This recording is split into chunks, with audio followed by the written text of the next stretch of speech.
Hey everyone, Hans here. Hope you're doing well. It's a lovely night. I'm looking at the stars above. It's beautiful. I don't think the machine can catch them now. No, it doesn't look like it. But it's pretty. And wanted to talk a little bit about evil some more. I don't like it. I don't enjoy it. But we need to, for ourselves and for those we care about, it is worthwhile to know how it functions and to know what it's about, what it wants to do. When I speak about evil, as people who watch me regularly know, I talk about anti-life and those about anti-whiteism too. And that is what it is. It wants to destroy everything and keep it destroyed. There are individuals on this planet who want to get rid of reality. The basis of that is because they're all deeply miserable beings, whether they have souls or they do not. That's a bit of a separate debate, I think. Doesn't really matter to me. What matters is who is doing what.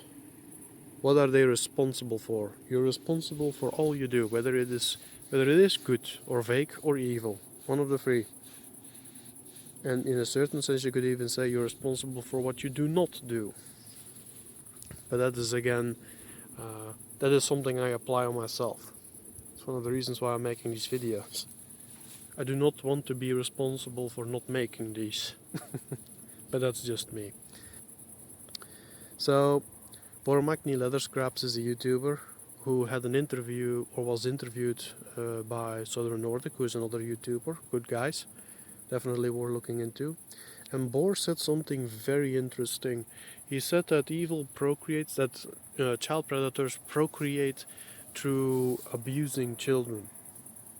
And I thought that was immensely profound. I have never heard that anywhere else. And after having had some contemplation about it, I have to agree. But I do not call it procreation. I call it duplication, maybe. Spawning. Evil spawns itself or duplicates itself from one individual to the next. It's there is that argument that man is inherently evil, which I disagree. Some men are, but definitely not all. And also the argument that we all have an evil side and a good side within us that need to be scaled or something like that, or the evil side needs to be overcome. That is again like a very simplistic view that I do not know what to think about that one. I suppose everyone has his flaws, but at the end of the day, whether you're evil or you're a moral vague or you're good, you make that choice to be one of those three or fall somewhere in those three by extent of your choices. I suppose that everyone can do something vague and can do something good, and evil people also will be vague for most parts of their life, but it's a very rare circumstance, I think, when the good do something evil and the evil do something good, unless it's indirect by circumstance of the butterfly effect, if you will, like not really within their hands directly. And as for those who say that you have good men who do evil things, and then they point at, I don't know, this or that war where supposedly good men were opening fire on a group of harmless civilians because they were in some sort of maddened state after months on the front or what have you. I would actually argue no, those are not good people doing the wrong things or whatever following orders. No, those were fakes. Those were fakes doing evil things. And that's that. Whether these fakes actively want to do evil or not, it actually stays in the middle at that point. You are responsible for what you do. I mean, because then I would like to point, when these people come up with their excuses about orders and it's my job and this and that, nobody forced you to get into that job to begin with. So no, your choice and the orders that you are given, yeah, I suppose you have to follow up or you get into trouble, but you know, again, you chose to be in that position. Maybe it's just not that smart to have the jobs then where you can get ordered to do horrible things. Now the forced draft is again, that's also a side topic there, is again something separate. Uh, that's a bit of the gray zone. But nonetheless, at the end of the day, for most part, in the 21st century, I don't think there are many who can argue that they aren't responsible in one fashion or the other for their deeds. Having that said, it's a bit of a sidetrack, but nonetheless, still relevant at the same time. I think that evil indeed duplicates itself from one person to the other, and that makes it predictable enough that you can tell, okay, evil always has to go to someone else to manifest itself onto someone else. And the reward of the evil individual that duplicates the evil within himself or herself is that, ooh, I get a goodie, I get a little high, my ego gets stroked or something like that. I get someone else's money, blah blah blah, those kind of things. Souring the entire mood around them, making people paranoid and miserable and angry. Well, anger is okay. Hateful is perhaps, I know that word has been overused, but I try to use it in its right context, and I hope you guys trust me enough that I do so when I use the term. And understand, some guys I call friends think that hate is a good thing. Personally, I'm of the idea hatred is still the expectancy, comes with the expectancy that whomever you hate, you have some sort of empathic bond with them still, in a sense. I know many people disagree with me on that when I say so.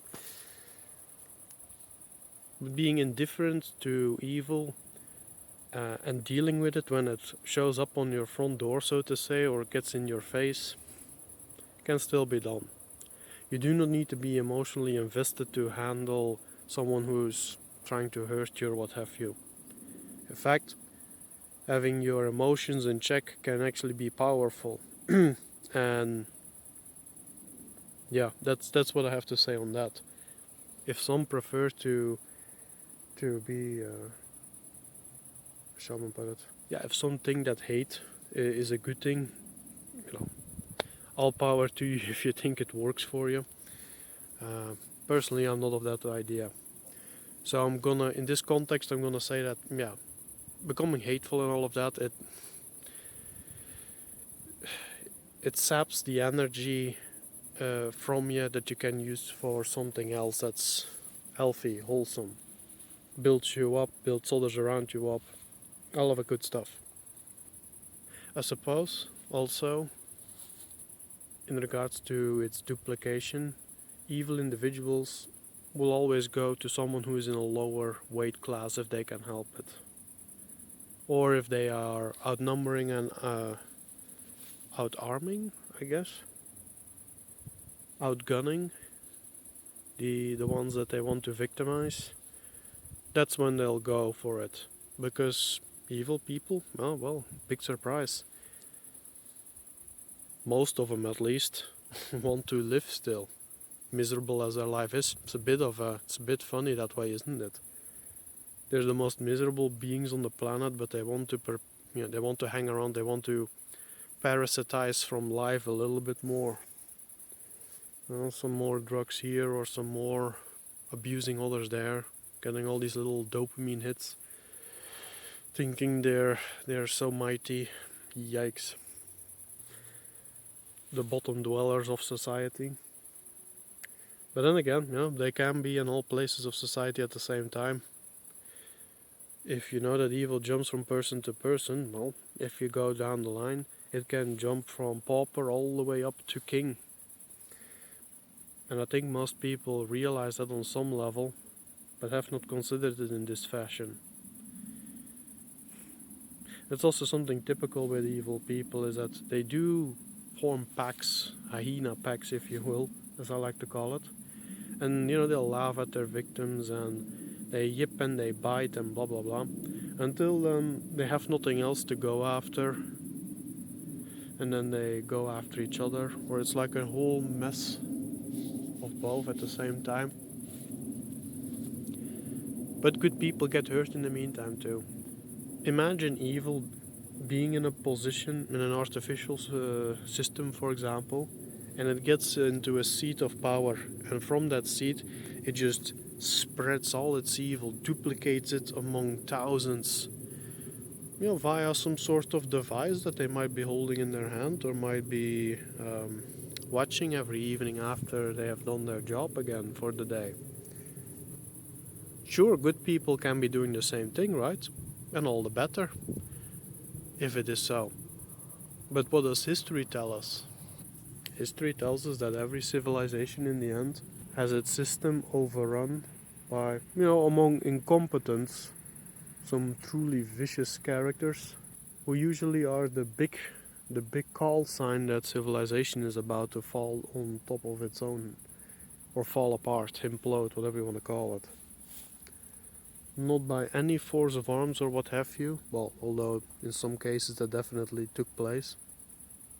It's more like a byproduct than an actual reason. And long story short, civilization, artificial systems don't do so well in the long run, and it's throughout history, every time. Can we acknowledge that too?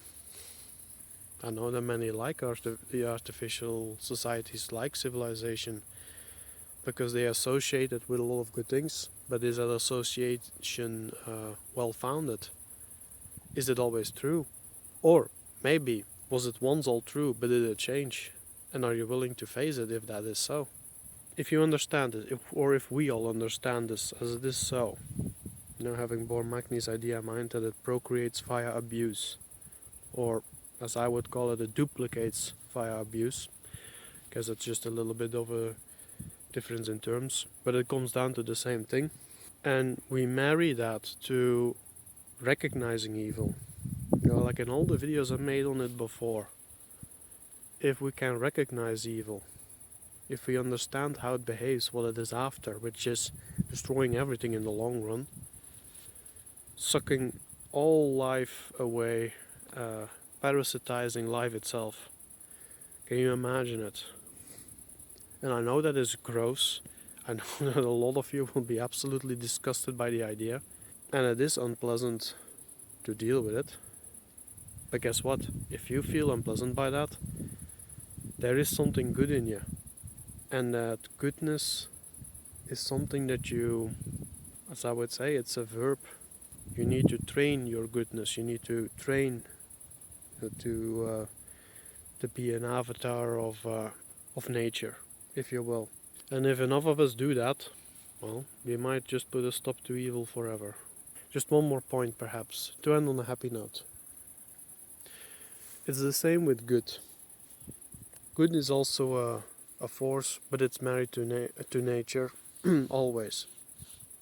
Goodness and nature go hand in hand, and our ancestors understood this.